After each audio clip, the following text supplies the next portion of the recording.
But we really pushed forward even the most fundamental aspects of what makes a Call of Duty game with Modern Warfare 2. And it's been really amazing for me to come on board this past year and see these innovations coming to life, to hear Jeff jump into, breaking down the 1v1.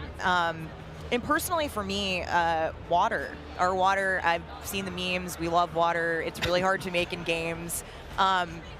But the aquatic combat, some of the things you're able to do with vehicles in the water, I think that level of immersion is really going to speak to fans and has been something that I've really enjoyed playing the last couple months. Aquatic combat. Steph loves to swim. Joe, sure can we go into some details about our water-based adventures in MW2? Yeah, I mean, last game we really wanted to add water, and we knew we didn't have time, right? So in Verdansk, we froze the rivers and we made the outskirts just a kill trigger. In this game, as soon as we started Modern Warfare 2, we leaned into water, both visually, beautiful caustics, there's waves with white caps, but we also, the gameplay side, there's unique ballistics underwater. You only can use certain weapons underwater. Your pistol is your weapon underwater, otherwise you can't use your primary weapons.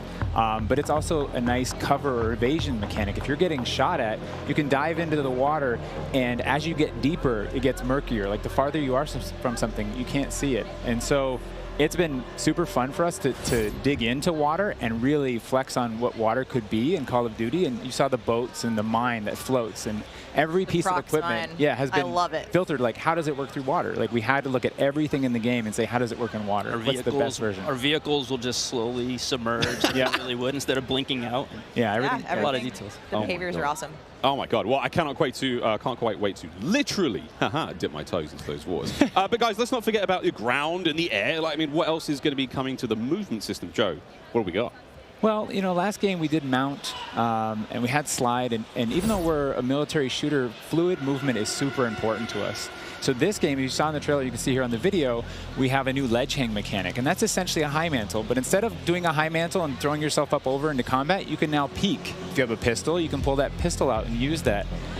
We also added a dive. Last game we had the slide that kept your gun up, but we really wanted players to have an option where if they're getting shot at, they don't know where they're getting shot at, they can get down, get out of fire. But the other really cool thing is the dive is just high enough to let you get through a window. And so if you throw a grenade up into a building's second story, often you'll see players, like rats leaving a ship, diving out through the windows.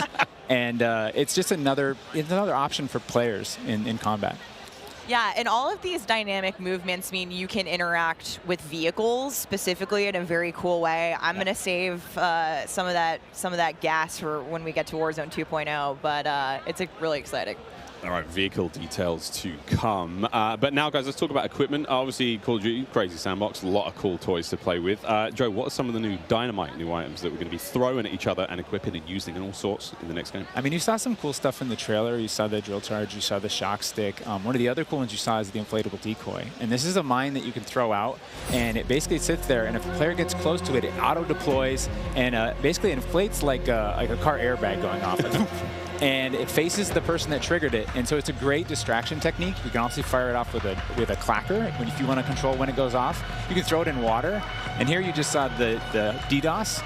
We added all this equipment into this game, and the DDoS is our kind of answer of like, hey, I'm going to breach this building. I want to go clean house, but I don't want to deal with all the shit inside. So I'm going to hit the DDoS. Boom! It's going to shut down everything, and I can move in, and clear that room. You saw the heartbeat sensor is back. It's got a new look. But it also has a battery as a balancing mechanic, so you can't use it indefinitely in Warzone. And there's so much more. This is the TAC cam too, which you guys just saw, which to me is my personal favorite. You can put out a lot of them, and even you can patch into your teammates, so you can. It gets a little crazy. Yeah, kind of like a sticky GoPro, but will actually mark your enemies for your team. Yeah. So it's. I expect to see a lot of fun moments with that today. So many toys and new tools that we just want players to get in and play with. I think there's something like 13 field upgrades, between Warzone and Core MP, and it's pretty awesome. Oh my God! Until they all get